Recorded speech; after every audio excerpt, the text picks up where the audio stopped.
Uh, can you please define to me what is safeguarding?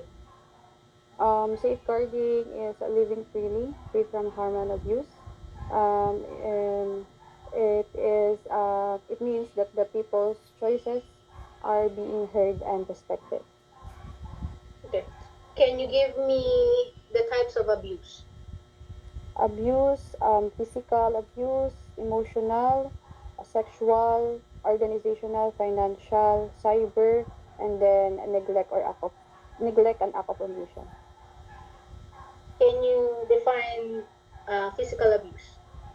Physical abuse are hitting, slapping, kicking, rough handling, pushing, and then misuse of medication or drugs. How about sexual abuse? Sexual abuse or sexual activity that is not understood.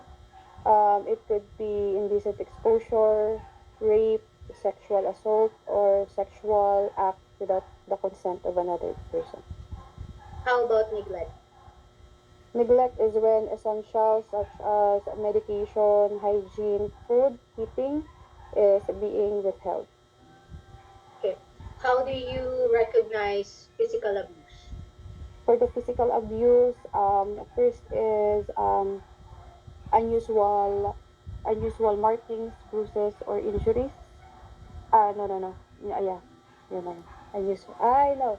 And Unexplained. unexplained bruises, markings, and injuries, unusual weight loss, physical problems such as bed sores, being shabby or unkempt, and then dirty or unsafe living place or condition. How about behavioral abuse? For How the would you behavior, recognize? for the behavioral, noticeably withdrawn, angry and scared, Mhm. then tearfulness, crying without saying anything or saying anything why or asking why, Why? and then the person is being prevented from seeing you, and then under the control of another person. You sense someone is trying to control a person's affairs. Okay. How about financial abuse in healthcare setting?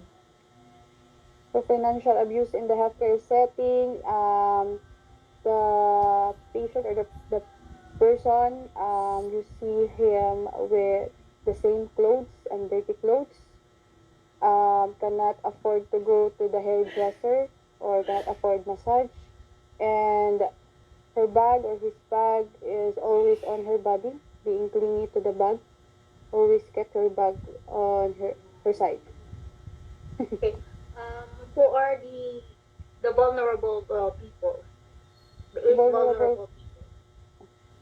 So those are the people who have reduced decision making capacity, age related frailty, a sudden or serious illness, physical and mental disability, and then an acquired brain injury, and then under the control of another person, women and children. Okay, women and children. Okay. Um, we actually have ilan nga yung scenarios natin? Three, end of life, untouched, and dirty Ayan. clothes. Mm-mm. Ma'am Latest Stephanie, was end of life.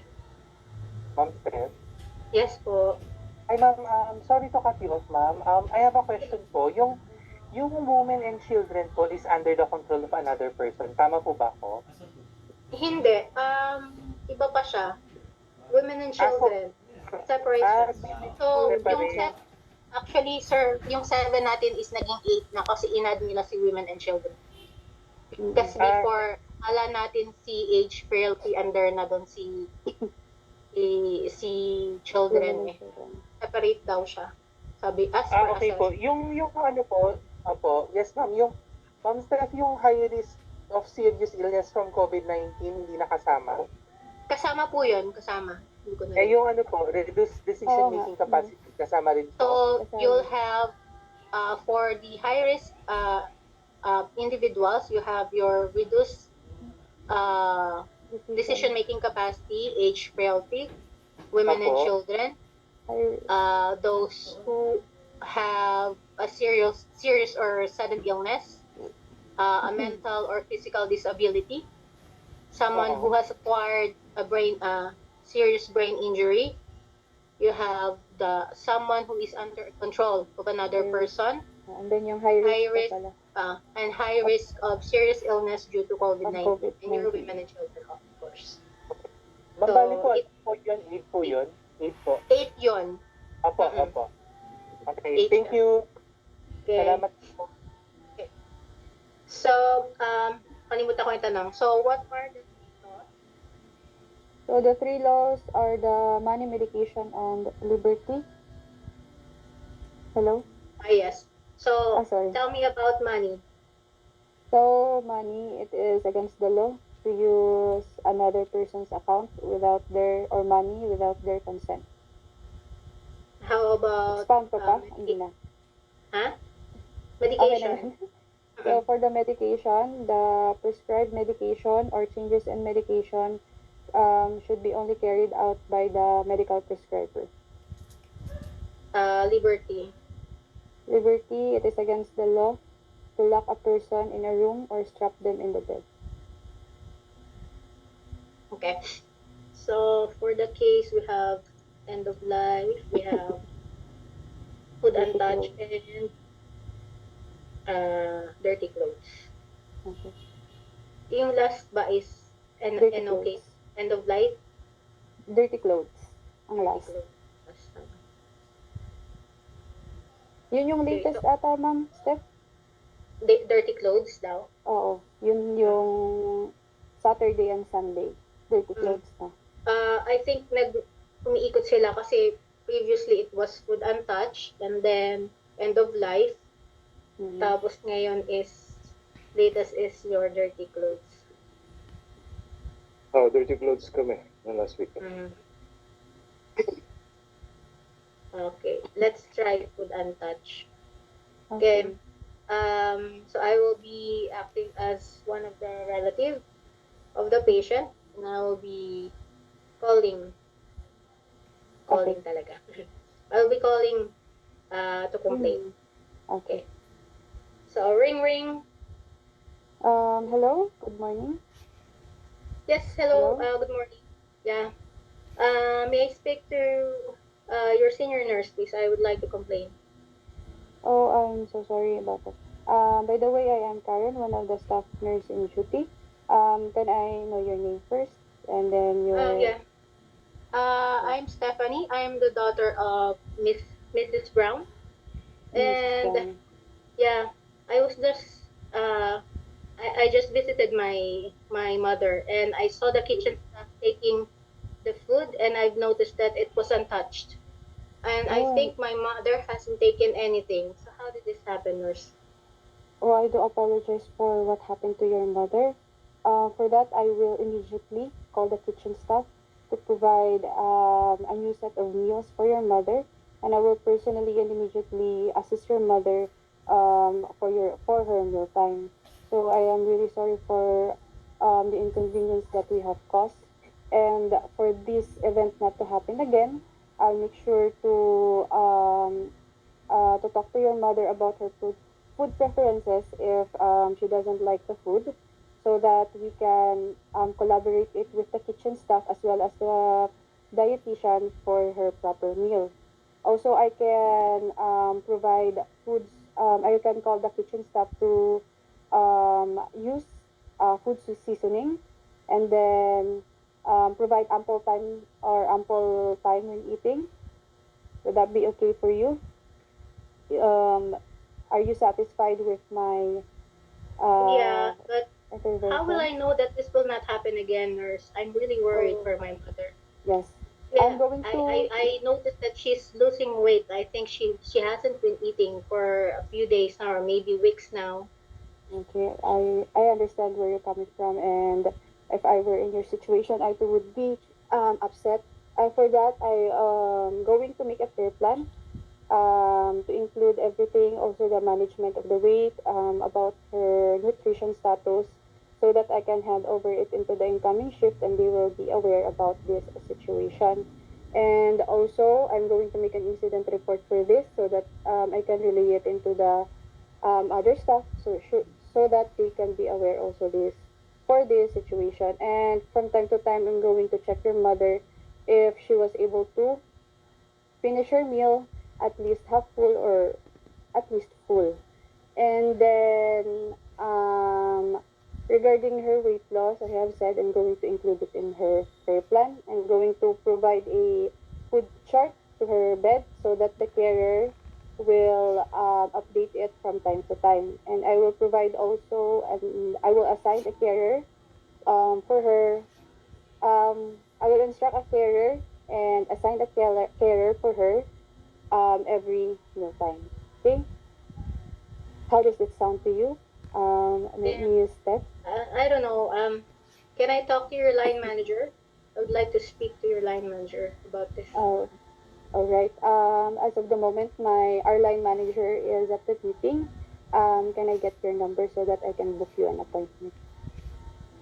Can I just make a complaint instead? All right. I'd For like to make a the formal complaint. Yes.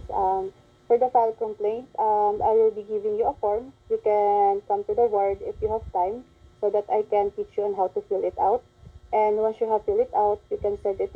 You can send it, and it will be acknowledged within 5 working days, and it will be resolved within 30 working days. And if unresolved, you will be updated every 20 days. If you are not satisfied with the result, you can do an internal audit with the HSE and HIPAA, or external audit with the Ombudsman.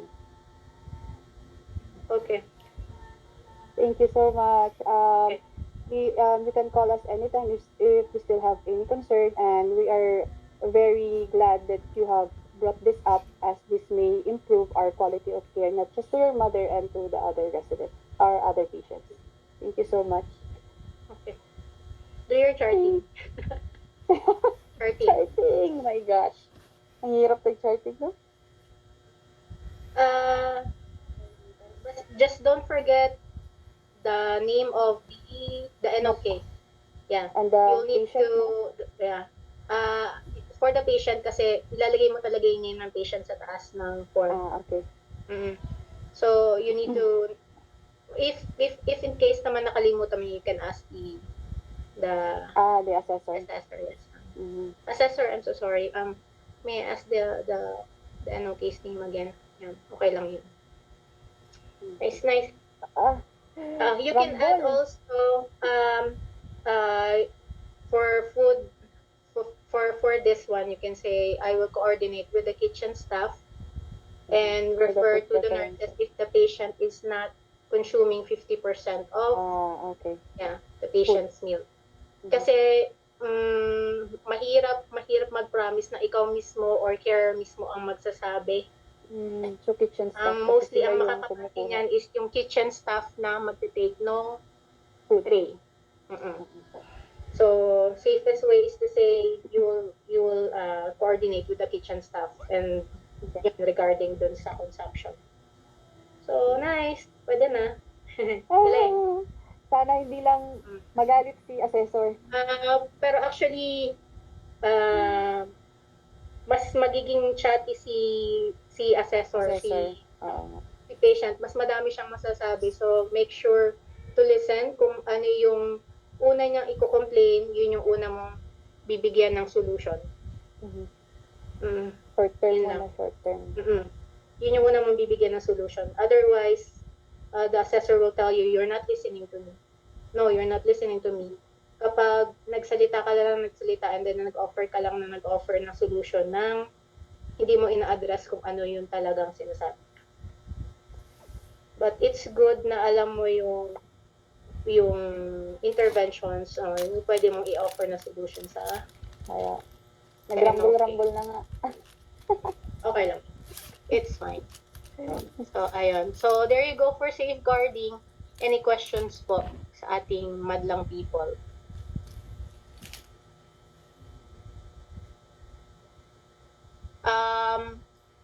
please memorize all the definitions as per RCSI, especially when you're defining safeguarding. Lately, hindi tumatanggap si assessor ng one sentence lang. Like, sabihin nyo lang is, it means living safety, free from neglect or abuse. Di na tinatanggap yun lately. So you can say the same description as what Karen has said earlier. Yan, acceptable yon. And then, ano ba ba? Yun. Regarding do sa financial abuse in healthcare setting, you will not find that in RCSI.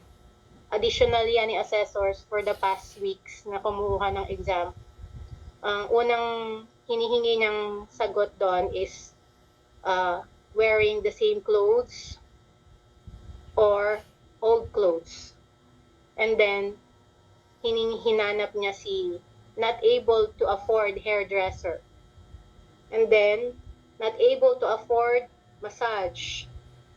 And then, not able to afford salon. And ngayon is, you will notice that the patient is holding his or her bag. Or keeps holding his or her bag at their side. Parang natatakot siya na may kukuha ng bag niya. So, yun. And saan po yan, Just ma'am? take Financial abuse. Yes, financial abuse in healthcare setting. Kasi yung financial abuse natin is yung as general. So, ang tinatanong nila sa financial is healthcare setting. So, wala siya doon. Hindi niyo siya makikita doon. So, take note po. Paulit po, ma'am. Wearing the same clothes, or same or old clothes every day.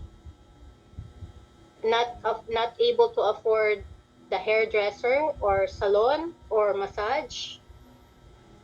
And the patient will be holding or keeping their bags with them every time. Basta laging hawak-hawak si bag.